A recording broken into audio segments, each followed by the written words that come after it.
Bonjour et bienvenue à la Voix de Yeshua, la rubrique spirituelle du Centre Yeshua. Le thème de notre rubrique de ce jour est Yahweh, notre commencement et notre fin. Ce thème est extrait du Logion 18 de l'Évangile de Thomas dans lequel il est écrit. Les disciples de Yeshua lui demandèrent de leur décrire leur fin. Yeshua leur répondit, « Avez-vous dévoilé le commencement pour chercher la fin?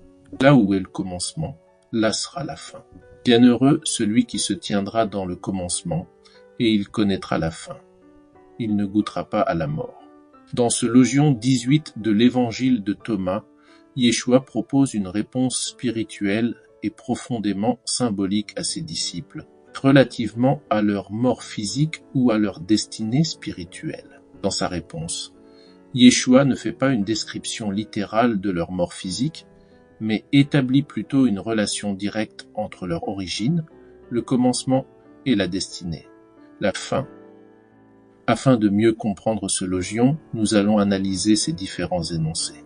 Dans le premier énoncé, « Avez-vous dévoilé le commencement pour chercher la fin ?»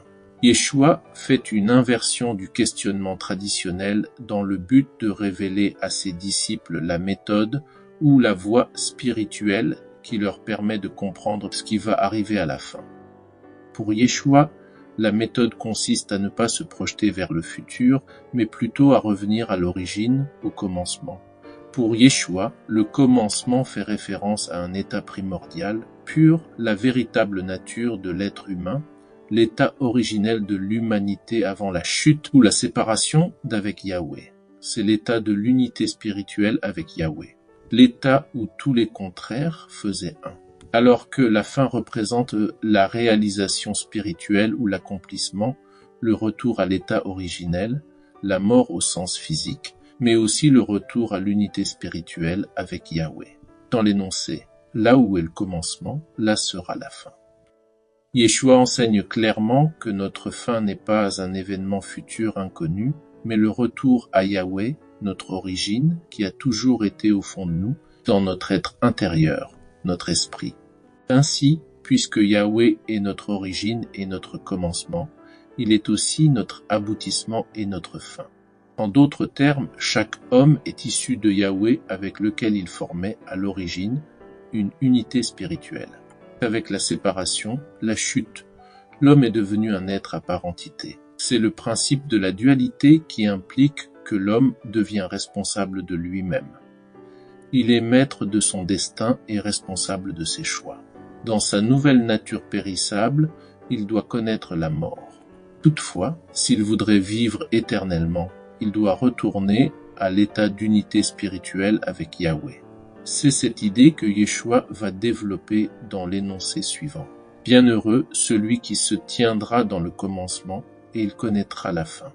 Il ne goûtera pas à la mort. Dans cet énoncé, se tiendra dans le commencement signifie non pas regarder le passé, mais vivre ici et maintenant, en accord avec la volonté de Yahweh et ses préceptes ainsi que les valeurs de son royaume. C'est l'idée de retrouver son identité spirituelle non corrompue ou son unité avec le divin. C'est un état de conscience éveillée dans laquelle l'homme se soumet entièrement à la volonté de Yahweh et aspire à lui ressembler par l'acquisition de la sainteté et de la pureté spirituelle dont il est le modèle. Se tenir dans le commencement, c'est essentiellement marcher dans les saintes voies de Yahweh et aspirer à être juste à ses yeux. Yeshua enseigne que le royaume de Dieu n'est pas un lieu futur ou passé, mais une réalité présente que les humains n'arrivent pas à voir. Se tenir dans le commencement, c'est vivre maintenant dans cette conscience de l'unité spirituelle avec Yahweh. Lorsque l'homme vit en conformité avec les valeurs de Yahweh et lui est fidèle, il n'a plus besoin de chercher la fin. Il la connaît déjà car il la réalise intérieurement. Il a ainsi transcendé le temps et la dualité. Comme le dit Yeshua, il connaît la fin. Il connaît la voie spirituelle qui mène à l'unité spirituelle avec Yahweh. Il marche intérieurement vers la maison de Yahweh. Il engage ainsi toute sa vie et son être dans la quête de cette unité avec Yahweh. Il sait que ce qui est en lui ne trouve sa correspondance, sa pleine expression et son véritable sens qu'en Yahweh. Contrairement à celui qui demeure dans l'état de dualité et de séparation spirituelle avec Yahweh, celui qui connaît les voies de Yahweh et marche selon celles-ci ne goûtera pas à la mort. C'est la promesse d'immortalité spirituelle ou de vie éternelle que Yeshua a faite à tous ceux qui prennent conscience qu'ils sont issus de Yahweh et qui s'engagent à retourner à lui, à se soumettre à sa volonté. Désormais, ils savent que leur être esprit, leur être intérieur est éternel comme Yahweh leur Père. Même si leur corps physique se décomposera pas après la mort, leur être divin et intérieur est éternel et indestructible.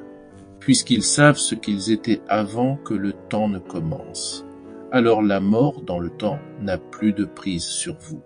Avec celui qui est éternel, ils vont transcender le cycle de la naissance et de la mort.